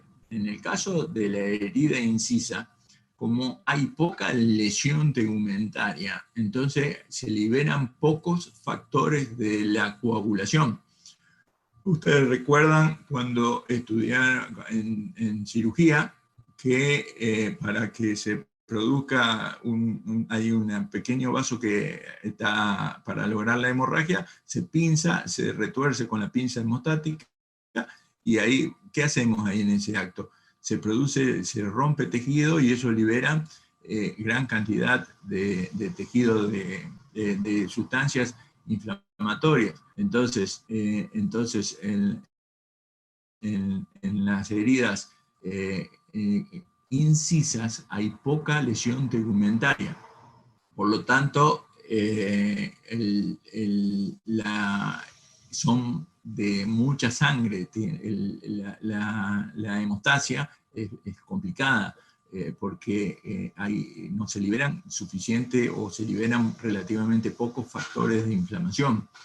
Pero el organismo sí tiene un mecanismo en el cual produce una vasoconstricción en el primer instante, esos primeros minutos de que se produce la herida. Después, y ahí junto con la herida, se liberan factores de la inflamación, leucotrieno, histamina, prostaglandina, que esos son responsables de la vasodilatación. Esa vasodilatación hace de que se produzca una salida de elementos celulares por diapédisis y no celulares, sale el plasma hacia la herida, y ese plasma es el encargado de producir una cubierta, o sea, ese plasma lleva fibrina, esa fibrina hace una cubierta en la cual se coagula y literalmente hace una cubierta que sería como un vendaje natural. Ese vendaje natural primero sirve para alejarlo del ambiente, para poner una barrera entre los gérmenes del ambiente. En segundo momento sirve para la hemostasia y entonces también serviría como andamiaje para las próximas procesos evolutivos de la cicatrización, para que los fibroblastos vayan enancándose para continuar el proceso cicatrizal.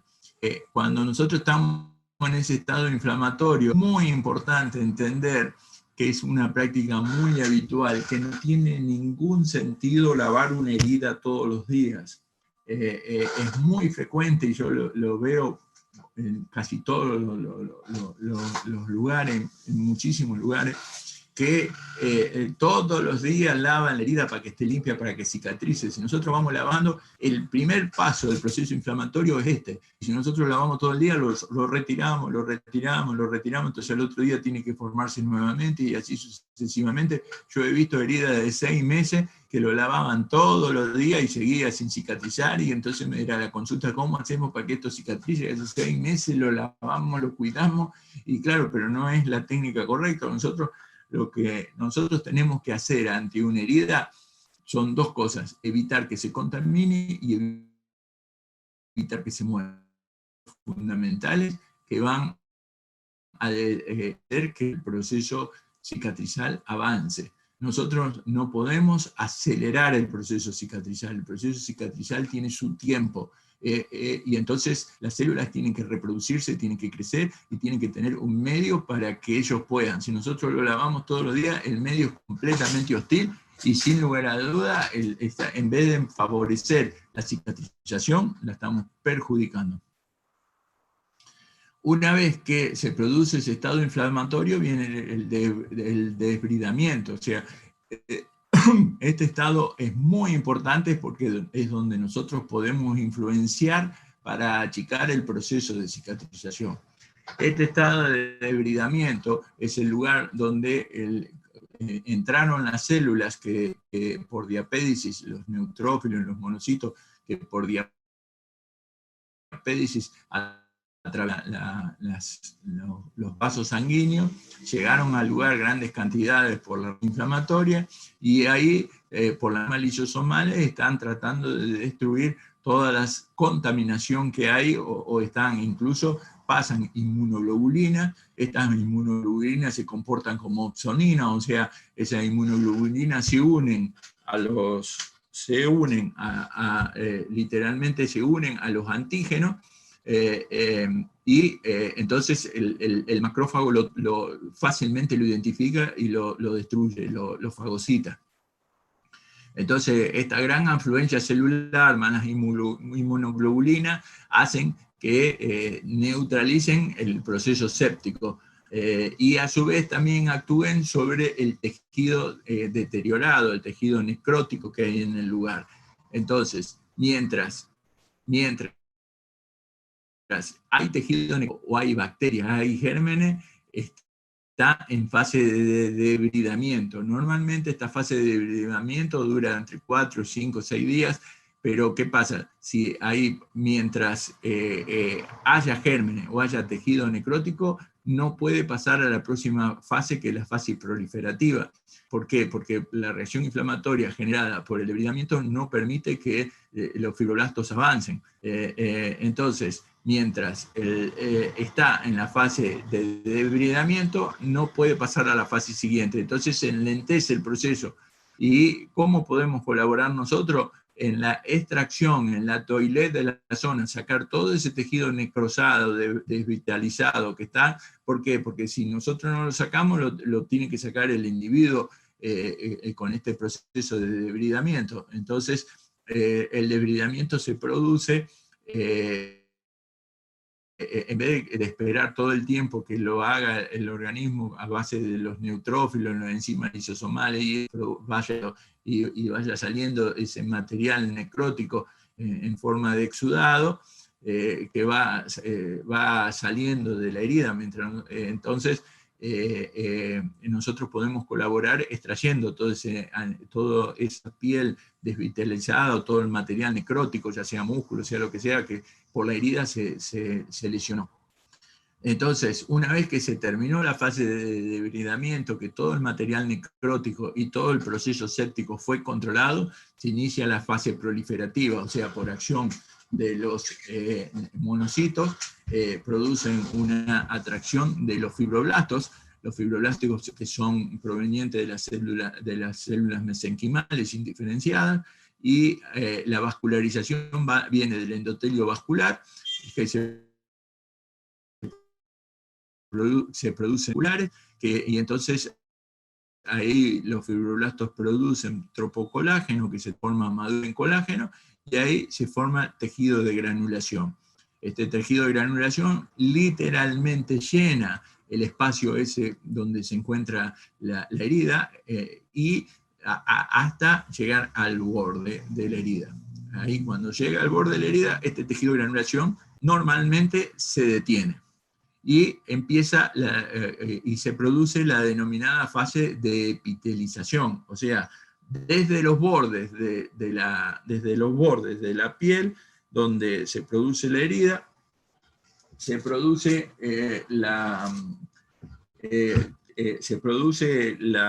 desde los bordes comienza a producirse por mitosis. Hay una sustancia que se denomina chalona, que inhibe la mitosis, que cuando se produce la herida se disminuye la cantidad, y entonces comienza a producirse esta mitosis celular, o sea, estas células que normalmente no se reproducían comienzan a reproducirse por mitosis y se inhiben por contacto entre ellas. Entonces va creciendo desde la periferia hacia el centro, produce el cerrado. Entonces, este cerrado se produce la epitelización de ese tejido proliferativo que creció. O sea, primero crece este tejido de granulación y después arriba se da la epitelización.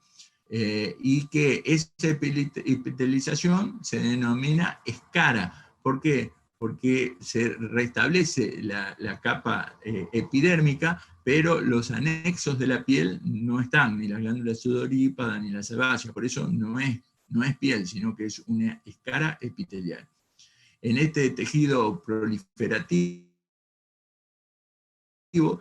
hay una célula que se llama miofibroblastos. Estos miofibroblastos, una vez que se produce la epitelización, son los encargados de la retracción cicatrizal. O sea, una vez que se produce la epitelización, comienza a traer, y ustedes vieron que una cicatriz que probablemente tenía 20 centímetros, con el paso del tiempo termina teniendo 12, 14 centímetros, y se achica significativamente. Bueno, uno que dijo que se me raspó la yegua. Estamos revisando los caballos en el Ara, y llegó el camión que traía de Buenos Aires de estos animales, y dice, o sea que frené y se me raspó un poco la yegua. Y bueno, apareció con la yegua así, Entonces, nosotros tratamos de confrontar ahí con capitones, ¿ves? Que tiene, porque acá la tensión es muy grande. Entonces, para que no corte la piel, no, pero le muestro esto más que todo para mostrarle esto, que es fundamental la inmovilización. Si nosotros no colocamos el yeso, es imposible que esos puntos subsistan. Aparte tiene otra función. Nosotros ahí limpiamos, desinfectamos todo. Al colocar el yeso queda literalmente aislado del medio y entonces se crean las condiciones ambientales de humedad y temperatura adecuado para que el proceso cicatrizal avance. Si nosotros no colocamos el yeso, acá el proceso cicatrizal, la herida se contamina, se ensucia, el animal flexiona el miembro y entonces que quede claro que no hay nada que acelera la cicatrización. Todo el mundo quiere poner el producto mágico que cicatrice. La cicatrización se va a dar si no está contaminado y no se mueve. El movimiento y la contaminación son los dos elementos fundamentales que hace que la herida se contamine. La herida no pueda cicatrizar. Aquí en este caso ahí vemos, ¿ve? Cómo está el tejido de granulación que llenó toda la herida y ahí vemos que está creciendo desde los bordes por mitosis y va a ir cubriendo toda la herida. Cuando esto cierre, acá terminó la cicatrización. Cuando se forma el tejido de granulación, ya tiene muy buenas posibilidades, o sea, tiene muy pocas posibilidades de infectarse. El tejido de granulación es muy eficiente para controlar los gérmenes, pero la cicatrización termina cuando primero el tejido de granulación llena el espacio que produjo la herida y después la piel produce por mis bordes, comienza en forma concéntrica a cerrar a cerrar la herida. Cuando la piel cubre todo, ahí terminó la cicatrización. Obviamente después de eso viene el proceso de retracción cicatrizal, que es por los miofibroblastos. Bueno, ¿cómo debemos proceder nosotros ante una herida? Sabiendo todo esto que conocemos de herida, cierre de primera es únicamente cuando la herida es limpia, o sea, tiene menos de 6 horas, no ha sido contaminada, es limpia, y tiene menos de 6 horas, ahí está aconsejable, la cerramos. Esa es la opción, se produce la sutura. Cierre por primera demorada, en el caso que, por ejemplo, pasaron más de 8 horas, entonces no está indicada suturarla, porque nosotros la suturamos y muy probablemente se produzca la dehiscencia, entonces diga, mira, este no sabe suturar. Entonces, ¿qué hay que hacer? Primero se produce la contaminación y entonces la herida suponemos que ya está contaminada. Entonces se venda, se coloca antibiótico, ahí en ese tiempo, en esas 48 horas, 24, 48 horas, va a haber secreción, porque ¿qué pasa? Los gérmenes van a estar luchando contra los neutrófilos, contra todo el proceso cicatrizal, y eso produce la liberación de sustancias de trasudado que producen la dehiscencia. Entonces, nosotros lo vendamos, lo dejamos ahí, le colocamos los antibióticos por vía sistémica para matar los gérmenes, debido a que la contaminación es desde la profundidad hacia arriba. Nosotros desinfectamos la superficie, pero adentro no lo podemos desinfectar. Por lo tanto, hay que colocar antibióticos, se coloca vendaje un día o dos, mejor 2, y entonces una vez que se produce toda la salida o se producen los gérmenes que están contaminando, ahí sí se reviven y se produce la sutura. Y la cicatrización por segunda es cuando ya la herida está muy contaminada, muy sucia, o es una herida infractuosa donde hay pérdida de sustancia, entonces avulsiva, entonces es ahí donde nosotros tenemos que dejar que cicatrice por segunda intención, o sea, simplemente se colocan sustancias para evitar que tome contacto y que progresivamente vaya cerrando eso. Yo generalmente me gusta colocar yeso, yo soy un enamorado del yeso, porque el yeso produce las condiciones adecuadas de inmovilidad, y aparte vos le colocás el yeso y lo dejás ahí por una semana, 10 días, nadie toca nada, no, es menos trabajo, es todo más fácil, y aparte ahí abajo se va desarrollando el proceso cicatrizal en las condiciones de temperatura, humedad y separado del ambiente que generalmente está contaminado con los caballos. Bueno, ¿cuáles son las contaminaciones de una herida? Las contaminaciones, obviamente las contaminaciones bacterianas es lo más frecuente, y bueno, ahí tenemos que tratarlos con antibióticos y tratarlo de aislar del medio, ya sea con vendaje o con yeso. El hematoma o seroma es otro frecuente, o sea, cuando hay una herida, si quedó un vaso sanguíneo sangrando, por debajo de la herida se va a hacer un hematoma o un seroma. Generalmente se producen por la presencia de espacio muerto, entonces ese espacio muerto, y entonces nosotros suturamos, y por debajo de la sutura va a aparecer que se llena de líquido y literalmente se hace un tumor. Entonces se puede hacer tanto hematoma como seroma, de acuerdo al origen, una acumulación de líquido por debajo de la herida suturada. La automutilación, hay que tener muchísimo cuidado, son muy frecuentes las alteraciones por automutilación que se producen. Por lo tanto, colocar las riendas cruzadas, collar de palos, o literalmente, yo muchas veces lo dejo colgado, o sea, el animal no tiene problema por el aparato de sostén de dormir parado, entonces que quede parado, porque si nosotros podemos hacer un gran trabajo, pero él agarra como le molesta, le pica, se muerde, se cosa y se destruye, queda peor que antes que la herida original. Por lo tanto, siempre que no haya posibilidad de automutilación, porque es un problema muy frecuente que se produce no solo con los caballos, sino con los perros y lo demás. Para eso vienen los collares isabelinos y toda esa historia.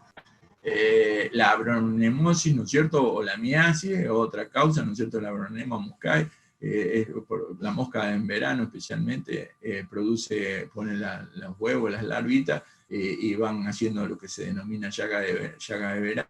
Entonces eso hay que tratarlo con ivermectina por vía sistémica, y nitrofurazona, y ¿cómo es que se llama? Y colocarle algún fosforado local, entonces para matar y entonces una vez que matamos la mosca, las larvitas rápidamente, y la miasis también con curavichera, que pueden ser fosforados, pueden ser piretroides que se colocan local. La granulación exuberante es cuando el tejido de granulación crece, y en vez de detenerse cuando llega al borde, sigue creciendo un poquito más, pero después se produce la epitelización del mismo. Entonces, si bien el tejido de granulación está aumentado, la epitelización se logró por arriba, entonces queda como una cicatriz grande. Eso es lo que se denomina granulación exuberante.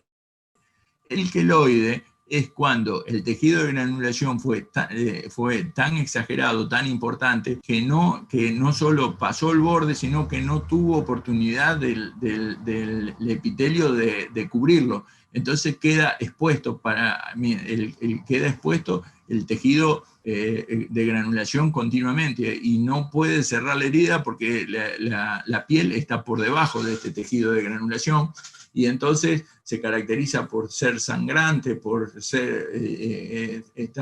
y va creciendo indefinidamente, eso porque se va traumatizando y va creciendo, puede llegar a tener el tamaño de una sandía. Entonces, el tratamiento para este queloide se trata con sulfato de cobre local, y para quemarlo, llevarlo hasta el nivel de la herida, de la piel, y una vez que llegamos ahí, obviamente hay que cubrir la piel con crema de ordeña y alguna sustancia para que el sulfato de cobre no actúe directamente en la piel, y entonces ahí, una vez que llega a nivel, o que lo quemamos, o si no, quirúrgicamente se corta, pero hay que tener cuidado que son terriblemente sangrantes, hay que tener cuidado que ese animal tuvo una hemorragia crónica, sin lugar a duda está en presencia de una anemia ferropriva, porque perdió grandes cantidades de sangre en forma persistente, entonces eso genera una anemia ferropriva, y entonces hay que siempre hacer un hematocrito antes de operarlo, porque muchas veces tiene hematocrito 25, esto o menos, y entonces cuando vos lo operás y hay una pérdida de sangre, ahí se te termina muriendo.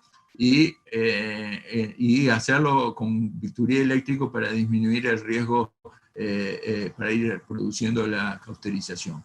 Bueno, puede haber úlcera, que es un conducto, la comunicación hacia el exterior o entre dos órganos, se caracteriza por estar epitelizada, y entonces hay que destruir ese epitelio en el caso que nosotros querramos. Raúl. Fístula, yo leí fístula, pero la fístula es la comunicación entre dos cavidades, y hay que colocar sustancias irritantes porque se epiteliza el interior de la fístula, y nosotros en una de esas curamos la causa que lo genera, pero si no curamos la fístula hay que romper ese epitelio para que se pueda cerrar. La úlcera es una herida en la cual falta tegumento, falta tejido, es literalmente un cráter, y tiende a no cicatrizar, por lo tanto hay que revivir los bordes para intentar y que esa se cierre. El enfisema subcutáneo es otra de las complicaciones, generalmente se produce cuando hay herida en la zona del pecho y el animal se mueve, y entonces ese movimiento hace que actúe como válvula, y esa válvula va entrando aire en el subcutáneo y se desparrama por todo el subcutáneo, y entonces nosotros tocamos aire, que es un aspecto muy parecido a cuando es un flemón generado por Clostridium, porque queda todo aire por el subcutáneo. Pero ¿qué pasa? Acá no hay fiebre, no hay dolor, no hay nada, y aparte está la vía de entrada de ese enfisema subcutáneo. Es frecuente en las punciones de las vacas, cuando también en las vacas que tienen timpanismo. Bueno, quemadura. Raúl, antes de seguir con quemadura medio rápido, Sí. hay un par de preguntas de herida. Si no tenemos certeza, el tiempo ha pasado más de 6 horas y está aparentemente limpia, ¿conviene arriesgarse y suturar? Sin lugar a duda, se le explica. Acá el tema que yo considero siempre que hay que hablar con el propietario, y hay que comentarle la situación y explicarle todo esto, que esto si tiene menos de 6 horas, bueno, entonces si llega a producirse la licencia, van a llegar a la conclusión que tenía más de 8 horas y que se contaminó, y no que está mal suturada, como si vos vas a suturar y te va, y cuando se abrió dice, este no sabe ni suturar. Me explico que es una práctica, yo lo he escuchado un montón de veces. Después otro, el uso de azúcar. El uso de azúcar está indicado en las heridas, está bien indicado. El azúcar produce un efecto antiséptico importante, a su vez produce por ósmosis una gran atracción del suero, y ese suero sería muy importante y es excelentísimo de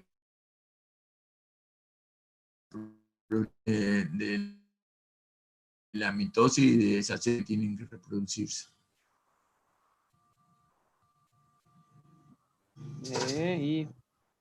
En caso de revivir los bordes de una herida, ¿cuántos centímetros es aconsejable? No, son los bordes que nada más son 2 o 3 milímetros lo que nosotros vemos ahí desvanecido, cuando depende, ¿no es cierto? Pero normalmente son 2 milímetros, 3 milímetros, es el bordecito que uno ve desvanecido nada más. O sea, y si sangra, este tejido ya está vivo, o sea, ya está... Cuando va apareciendo sangre, ya está. Yo algunas voy contestando por escrito, las que puedo, medias cortitas, así como para no demorar tanto. Seguí nomás. Hay otra, pero la dejamos para el final. Sí, porque venimos medio justiniano con el tiempo y hay cátedra después y nos van a retar. Quemadura. Entonces, bueno, seguimos para el otro lado. Quemadura es la lesión causada por cualquier tipo de agente físico o químico, radiación, o sea, físico. La radiación, pánico también es un agente físico. Entonces, un animal que va sobre el camión raspando y se hace una lesión de 20 centímetros de diámetro en uno de sus glúteos, en uno de sus miembros posteriores, esa es una quemadura también, ¿no es cierto? quemadura no necesariamente es por calor, puede ser por frío, puede ser por radiación, puede ser incluso por, ya te digo, por agentes mecánicos. La quemadura la puede producir una soga cuando produce esos animales que se denominan en la parte posterior de la ranilla, cuando se soguean, eso es una quemadura.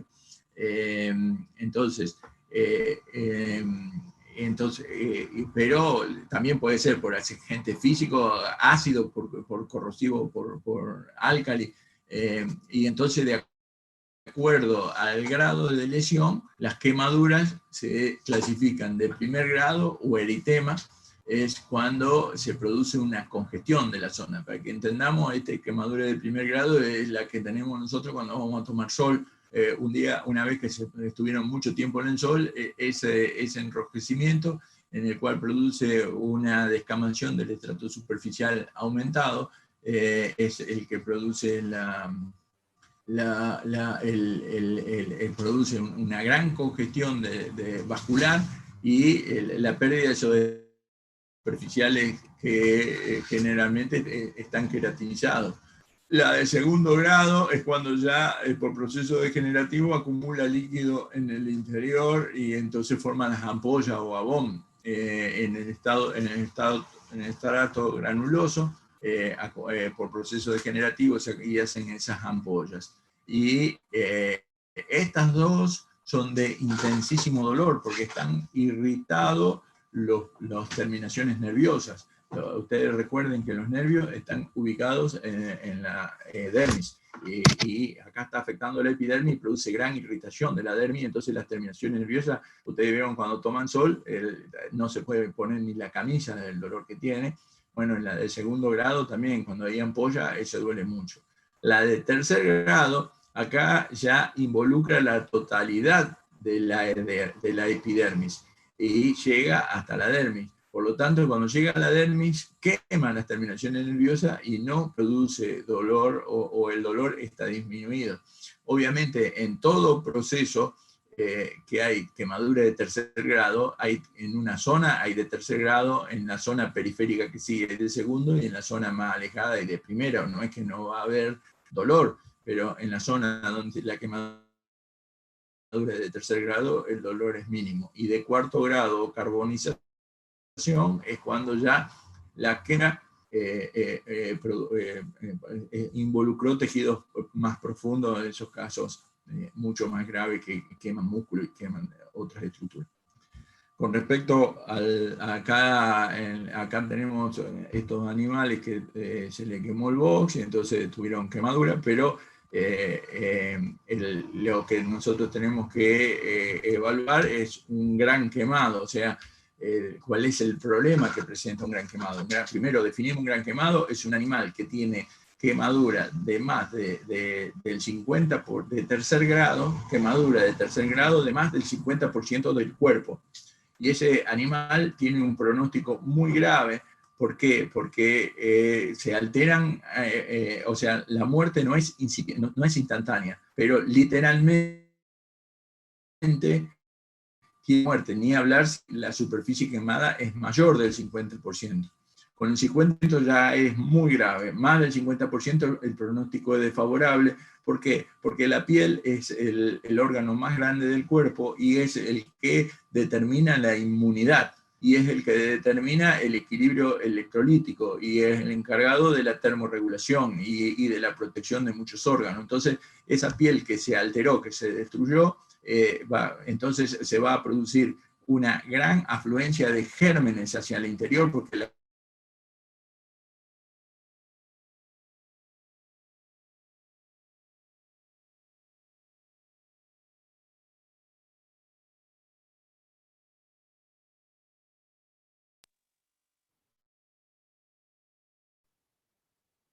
No sé si me escuchan a mí, pues yo a Raúl no lo escucho Nico, más. No sé. me parece que se le cortó a Raúl.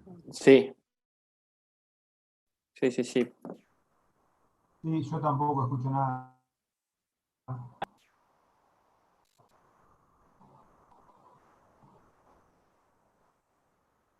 No sé.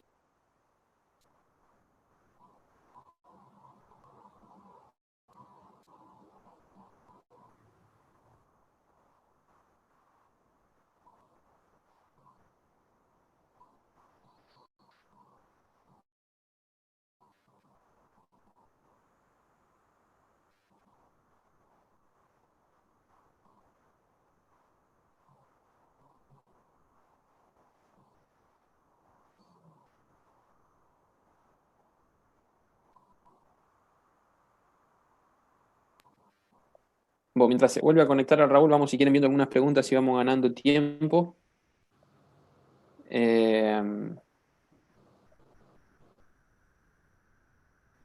Con respecto, yo no termino de entender lo de Fernando Valverde. ¿Cómo evaluar relativamente la viabilidad de los tejidos de la zona? O sea, perdóname, es bien referencia a lo de la gentamicina, pero uno en general la respuesta la ve como, digamos, a ver, si el animal después de 2 días de tratamiento sigue habiendo dolor, sigue habiendo fiebre, o sea, no hay una respuesta positiva al tratamiento, ahí ya se cambiaría el antibiótico. No sé si va a eso o no. No sé qué hace referencia con la gentamicina. La viabilidad del tejido también se evalúa a ver si hay temperatura.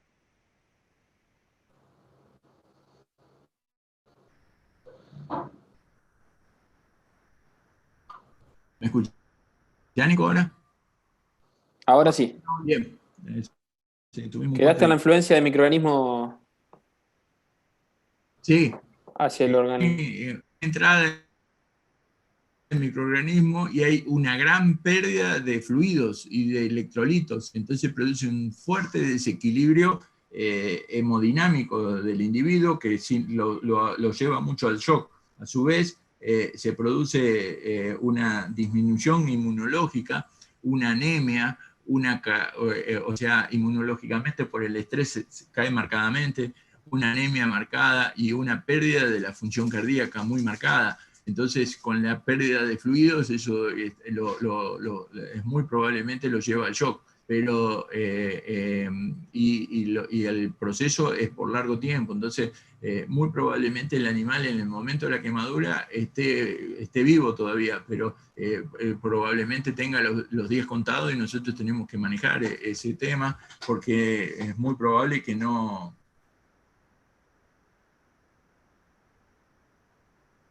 que sea inviable su las funciones.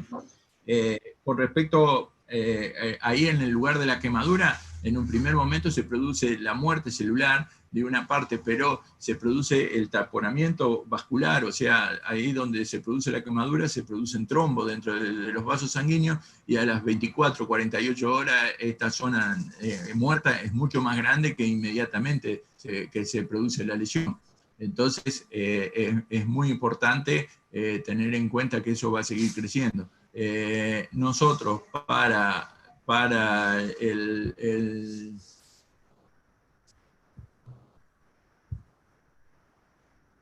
ahí estamos. ¿Sigue escuchando? ¿Hola? No, hice lío yo. Sí, se te escucha bien, se te escucha, se te escucha.